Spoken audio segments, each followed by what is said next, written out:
Tarekat Shatariyah. Tarekat yang muncul pertama kali di India pada abad ke-15 adalah Shatariyah, yang dinisbahkan kepada tokoh yang berjasa mengembangkannya, yakni Abdullah Ash-Shatar. Tarekat Shatariyah berpengaruh besar di dunia Islam, termasuk di Indonesia.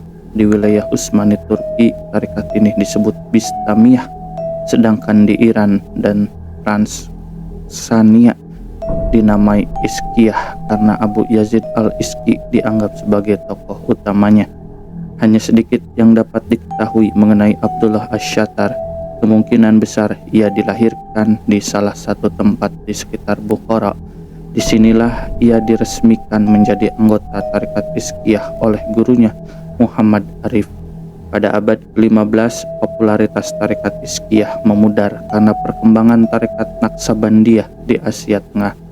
Karena itu Abdullah Ash-Shatar memutuskan pindah ke India. Keputusan yang diambilnya ternyata tepat, karena disinilah akhirnya ia memperoleh popularitas dan berhasil mengembangkan tarekat Shatariyah. Ia tinggal di India sampai akhir hayatnya tahun 1485.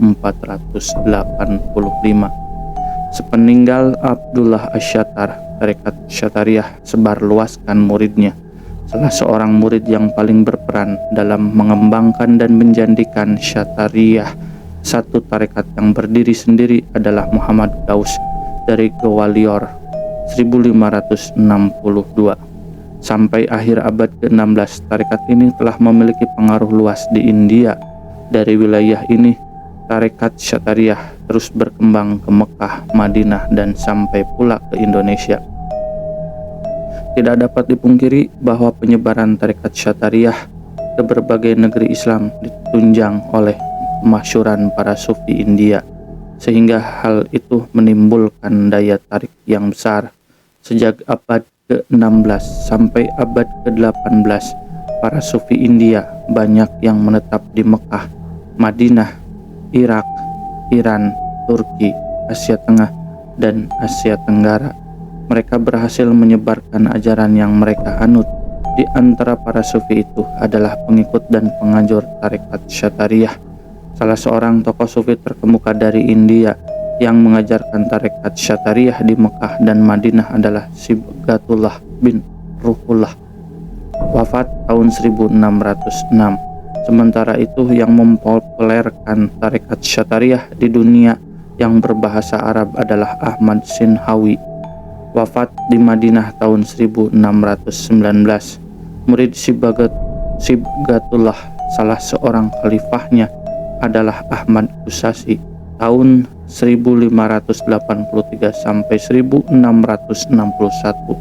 Adapun tokoh pengajur tarekat Shatariyah yang cukup terkenal di Madinah adalah Ibrahim Al-Qur'ani, wafat tahun 1689. Tarekat Shatariyah dibawa dan dikembangkan di Indonesia oleh Syekh Abdur Rauf As-Singkil 1615 sampai 1693, seorang ulama yang berasal dari Singkil, Aceh.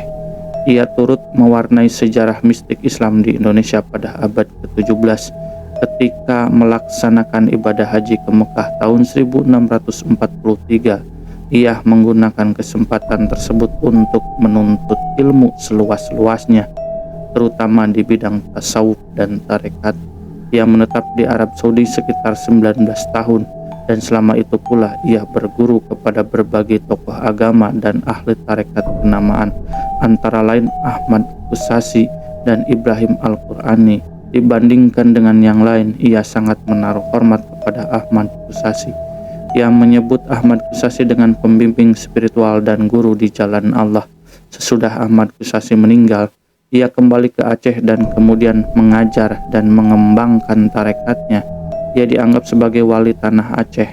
Setelah meninggal, makamnya dianggap keramat di wilayah itu.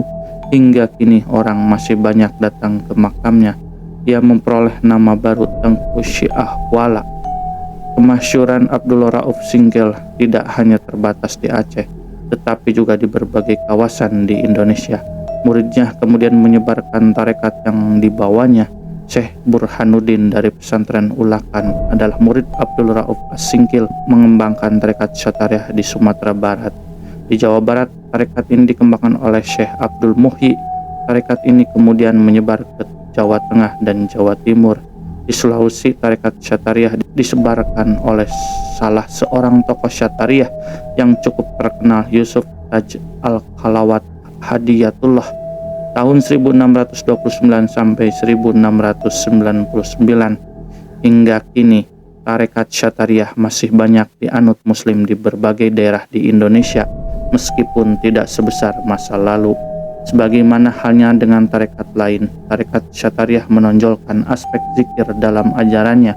Para pengikut tarekat ini mencapai tujuan mistik melalui kehidupan asketisme atau zuhud. Untuk menjalaninya, seorang terlebih dahulu harus mencapai kesempurnaan pada tingkat akhyar, orang terpilih, dan abror, orang terbaik, serta menguasai rahasia zikir. Perkembangan mistik tarekat ini ditujukan untuk mengembangkan suatu pandangan yang membangkitkan kesadaran akan Allah Subhanahu wa Ta'ala di dalam hati, tetapi tidak harus mencapai atau melalui tahap fana.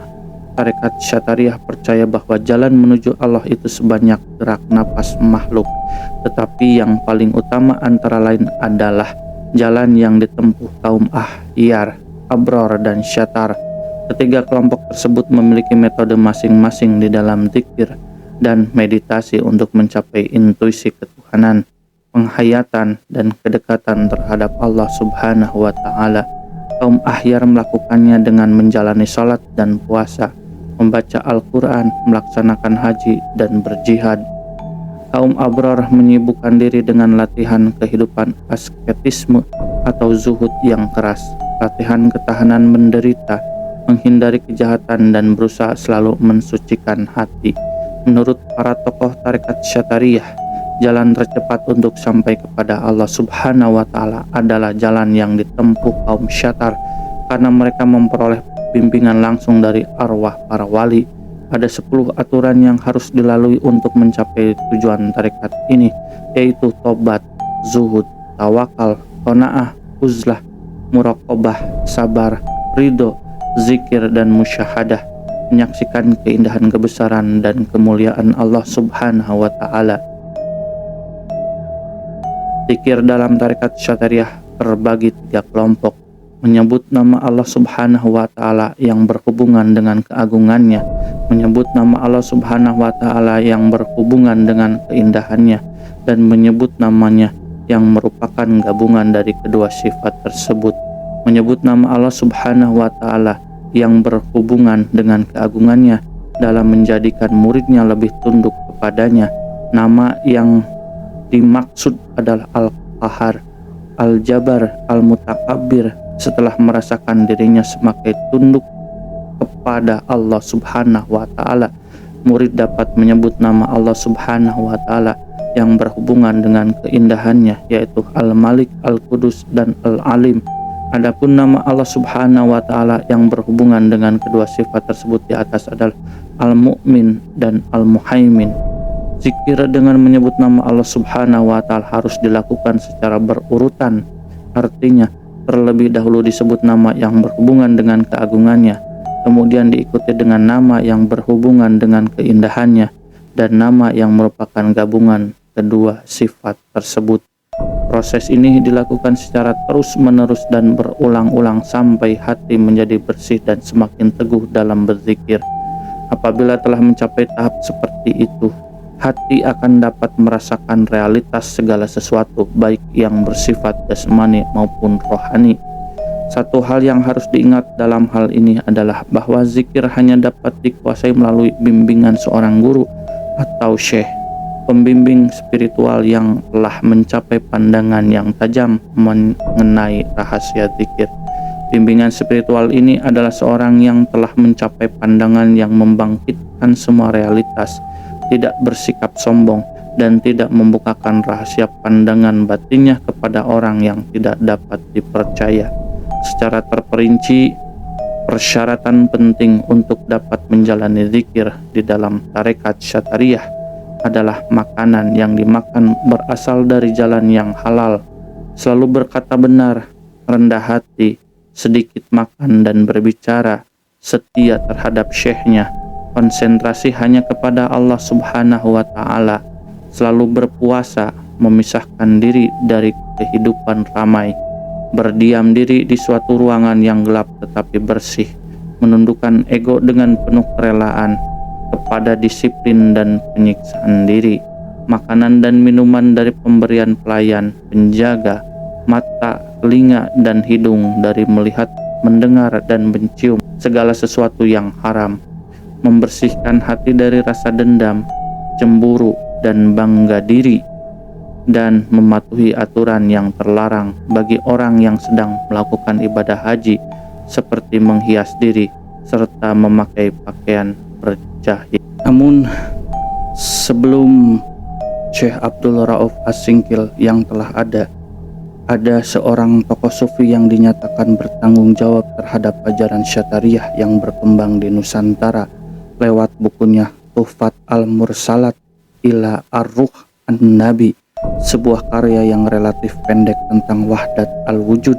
Ia adalah Syekh Muhammad bin Fadlullah Al-Banhanpuri, wafat tahun 1620. Ia salah seorang murid Wajihuddin. Bukunya Tuhfat Al-Mursalat yang menguraikan metafisika martabat 7 ini lebih populer di Nusantara ketimbang karya Ibnu Arabi sendiri.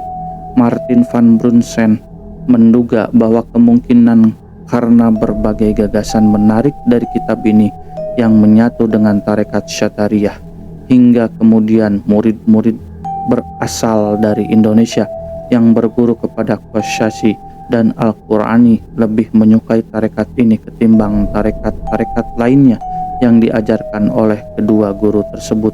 Buku ini kemudian dikutip juga oleh Syekh Syamsuddin Sumatrani, wafat tahun 1630, dalam ulasannya tentang martabat 7, meskipun tidak ada petunjuk atau sumber yang menjelaskan mengenai apakah Syamsuddin penganut tarekat ini, namun yang jelas tidak lama setelah meninggalnya, tarekat Syatariah sangat populer di kalangan orang-orang Indonesia yang kembali dari tanah Arab. Martin menyebutkan bahwa sejumlah cabang tarekat ini dapat ditemukan di Jawa dan Sumatera yang satu dengan lainnya tidak saling berhubungan. Tarekat ini relatif dapat dengan gampang terpadu dengan berbagai tradisi setempat. Ia menjadi tarekat yang paling mempribumi di antara berbagai tarekat yang ada. Pada sisi lain, melalui Syatariah lah berbagai gagasan metafisis, sufi, dan berbagai klasifikasi simbol yang didasarkan atas ajaran martabat 7 menjadi bagian dari kepercayaan populer orang Jawa.